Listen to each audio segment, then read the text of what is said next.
Weekly Creative Update. Welcome to the show, another week in the books. Your favorite YouTuber is back. I'm here and you are there, let's go, go, go, go.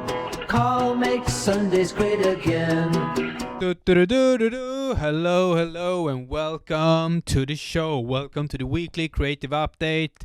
You are there, and I am here, and that's exactly how we like it on Sundays. I am back. The last episode was a pre-recorded episode, so it's been more than 1.5 weeks, and since I even was here, since I was in this situation with the camera turned on and me in the spotlight, in the tension of the center of the heart of the burning, fiery soul of the arts. Welcome back. Welcome back to the show. Welcome back to the show to myself. Lovely to be here. My name is Carl and I'm an artist, and I share my artistic journey on this show. Let's do a little recap. I think this is episode 91. At episode number 100, we're going to do a live stream here on YouTube. That's going to be exciting. But a little recap about me. Educated as an architect in Copenhagen, didn't like to work as an architect, turned into the arts, turned into the more artistic world when I graduated summer 2022. Then I took a short summer vacation. Then in September 2022, I started my artistic journey of becoming an artist or working full-time as an artist. And ever since, I have done that. And I'm really grateful for that. And on that note, this last week, I received 3 grants. 3 freaking grants. The first grant was the High Coast Grant of Sweden, which was really nice. There were 218 people who applied, and I was the only one. I was the only winner. So through that grant, I will have 2 weeks in the High Coast of Sweden, in a little nice house out on the countryside with a lot of nature around. We'll be there for 2 weeks in the summer, and then I will have an exhibition at Kramfors Konsthall, the art hall of Kramfors, in the summer of, I don't know if it's summer, but it is in 2026. And a little money, not that much money, but 10,000 crowns I will get as well. And so that's really nice, good news. And then I received another grant for an upcoming exhibition that will be in. I will get back to that later on, but it will be in the end of April in Copenhagen. So I received 15,000 crowns there, and then me and my friend Philip, we are gonna do this exhibition together. So we also received a grant together from another Swedish-Danish collaboration fund of around 10,000 crowns there, so 5,000 crowns each. So a good 25,000 crowns coming into the accounts, which will mean that I can do my art for a little longer time, and I don't have to worry about money. Money side is hard, and I don't want the worst thing in the world, go back to getting a normal, regular job. I won't do that. I might have to do that sometimes. But that's enough for the intro. That's enough for the good news. Let's get into it. What have I been working on?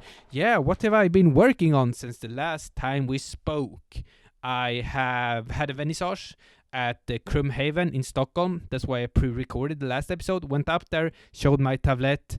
It was a nice, lovely time. A lot of people came by. I think I would consider it a success. I wanted to take more pictures. I wanted to film a bit more during the event, but I didn't have time for that because I invited a lot of old friends living in Stockholm, and all came by and they said, Carl, you did a lovely piece. We think that your piece is the best piece of every piece in the show. Some of them said that, and then I was, okay, thank you very much for that. That was lovely to hear. So it was a great one, the first exhibition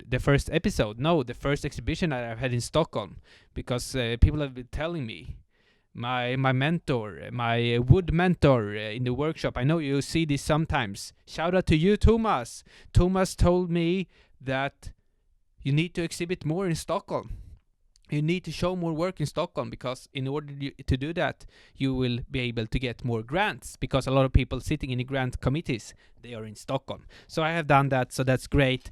tick that off the list. Crumhaven, let's go. Next exhibition in Stockholm. I don't even know. If you have any suggestions, write them down in the comments or connect me with some gallery owner in Stockholm, and we'll see where it leads. I need to take up my phone here so I don't miss any super special information for you guys. The next thing, working on sculptures, public sculptures. They're gonna be in wood, leftover wood. It's gonna be here in Malmö, Sweden, where I live. It's gonna be in Folkets Park, the People's Park. I don't know if you translate it like that, but it's close where I live. They had an open call. I applied that I wanted to do some sculpture standing there, and I also wanted to put out some questions for the kids on them. In Sweden, it's called Tips Promenade. I don't know what it's called in English, but a question walk maybe. So it will be 5 sculptures that I will do. I started to design them now in Rhino, in a program in the computer. I've been sketching. I've been doing it up because they have some leftover materials. I think they're 95 times 95 and then 35 times 75 or something on the wooden pieces that I can use. So I'll be starting to sketch with that, and the next I will do 5. I think 5 is a good number. I can spread them out and I can have questions. 5 questions is good. I believe 6 will be too much and 4 will be too little. I think 5 is the perfect number of that. 5 sculptures, and I've only made like 10 or 11 or 12 in the computer, but I will make 6 a day from now on. From after this, I will do that. Go into the computer and do that, because next Sunday I will have chosen 4 or 5. Of course, 5. 5 of them. I will choose 5 of them, and then I will rework them a bit, doing more precise, and then I will get to working, because I want to have that done in the beginning of April. The vernissage for that is in the beginning of May, but I have another exhibition coming up, which we can talk about now. That is the one in Copenhagen, and I mentioned here in the beginning, in the intro, it's with my Philip. It's with my Philip friend. It's with my friend Philip that we're gonna have an exhibition together. He's gonna make some sort of a furniture with some special techniques. It's gonna be a lot about the process of making something, and the finished furniture is not gonna be shown. It's only gonna be showed the tools that he made for making these furnitures at home, is some sort of stuff like that. And then the rest material, the leftover materials, he will give those to me when he's done, and then I will do some sort of sculptures out of that, maybe something to hang his tools in or something like that. So it will become together. So it will be nice. That is coming up, as I said, in the beginning of May. It will stand until the beginning of May, but it's in the end of April actually. So that will be nice. We will have a little meeting here on Tuesday actually. He's living in Copenhagen, coming over here to Malmö. We will have a nice day that we will be planning out the exhibition coming up, so that will be great, at a place called Zoom. I have been exhibiting there before. It's at Vesterbro in Copenhagen. A really nice place, really nice location. And another thing about Copenhagen, someone wrote me from Copenhagen and said, my boyfriend is turning 30 years old. I want to give him a little special thing, and I really like those textile pieces that you make. Can I special order something for him in a birthday gift? And I said, yes, of course. So I made a little commission piece this week. Hopefully, I don't think they watch the YouTube channel, so I'm going to show those here as well. Not those, but that piece. It looks like this, and I'm pretty happy with it. I think this is my best textile piece so far yet in my career of making textile pieces. I haven't been making textile pieces for more than a year. So this is great. This is a little collage cut and gluing process, so it will be delivered next week because his birthday is on Saturday. I think we'll fix that, but that's what I've been working on. So I'm working in the books. I have projects going on, which is really nice, and maybe this week as well coming up here I will have a meeting about a public sculpture in the north of Finland, in some place that is going to be the capital culture city of Europe or something in the 2026. So that will be nice as well. But let's forget about all of that, because now it's time for the self-promotion. And self-promotion, you know this, guys. Some of you might think this is boring. What is he talking about? Why is he even bothering to saying these things all of the time? I need to be protected from those guys. The guys that is telling me to not self-promote, but I will do it quick. I will be the self-promoter now. Okay, I have a newsletter, guys. If you haven't checked it out, it's going to be sent out today. The newsletter, one time a month. It's weekly. No, it's not even weekly. This is the weekly creative update. This is the monthly creative update newsletter.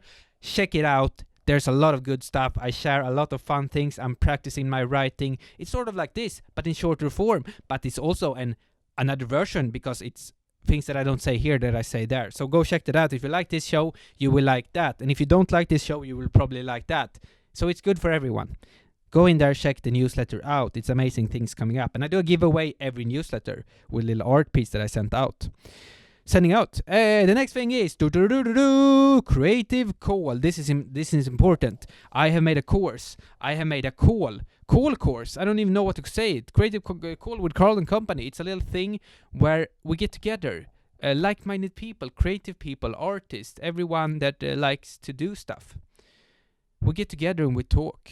We're having a nice time. We're sharing experience. We are trying to push each other. We're trying to share each other on. We're trying to have a nice, lovely little discussion about art and how that can be. So I had the first session here in February, the February sessions. Now we'll take a break in March, but sign up for the April session. There will be 4 spots available up for grabs. Sign up, because the first one was a success.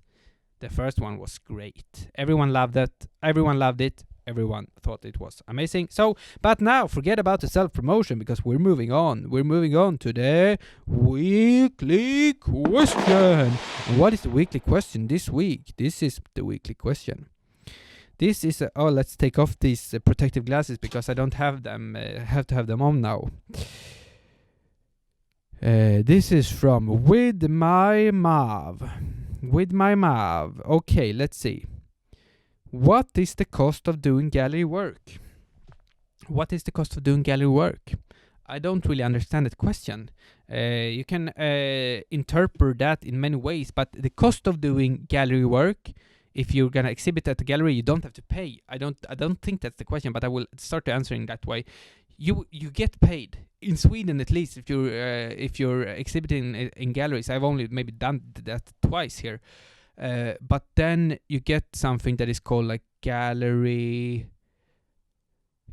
money, but gallery reassurance. I don't know. They do some sort of gallery payment, and that's like they have some deal.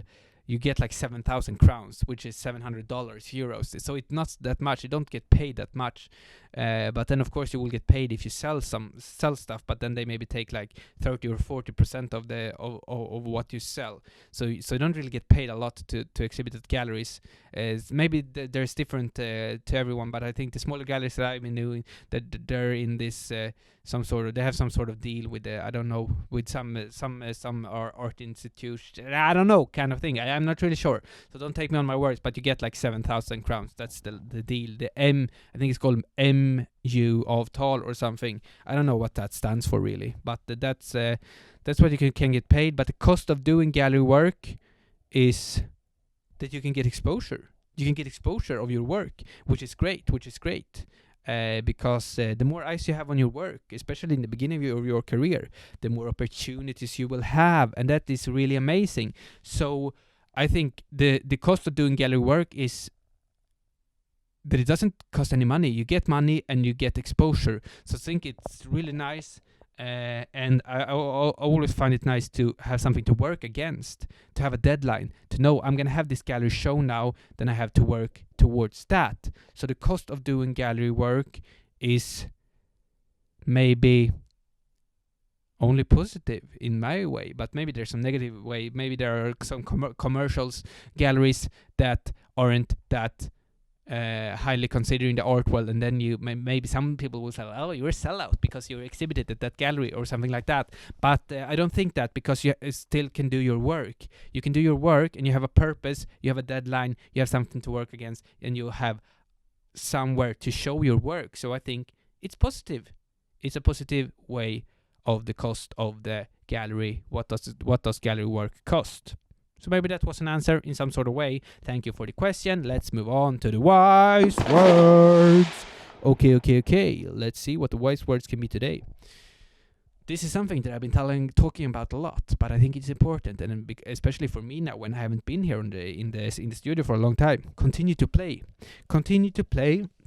even if it doesn't go your way, even if you lose.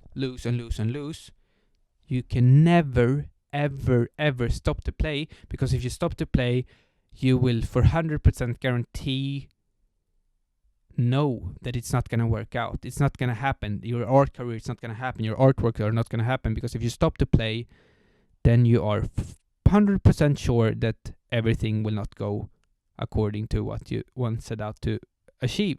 But if you never stop, if you just continue to play, even if you fail, then eventually, hopefully, you will give or I know that you are giving yourself the opportunity to succeed, to make something happen, to make to get an opportunity, to get someone reaching out to you or something in that sort of way. So if you never stop playing, it will be great, because then you've given yourself the chance, because you don't want to end up like those old people that say, oh, what if I did that? Oh, I should have done that.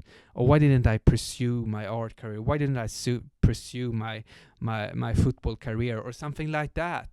You don't never want to become like those grumpy persons that I feel like there's a lot of them. There's a lot of them out there. I could have been something if I just continued on with that, but then I got a family, or then I had to do this, and then I had to get the money, then I had to that and that. Don't ever become like those people, because continue to play the game you love, even if nothing ever happens, because then you're giving yourself a chance and you're having a lovely time while doing it.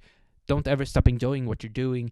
You just do it and playing along, because that's fun, that's great, that's amazing. If you're doing that, something great will happen. I live by a thing that if I just do something, a little small something, that snowball, I call it the snowball effect. The snowball will start to roll. If I just do a little project, and then I get some new ideas for another project, and then maybe an opportunity, and the ball will keep rolling. And when you have a snowball, it's small from the beginning, and then when it starts to roll, it will take up more snow all of the way, which equals that the snowball will become bigger and bigger. So you start with a snowball on the top, and then you're pushing it out down the hill with a lot of snow, and it will become really big, and it will absorb a lot of things. And that's how I see the work, and that's how I see continue to play. Thanks for me. I'm signing out. See you in another video. I'm signing out with a song. This is an outro. I love you all. See you in the next one.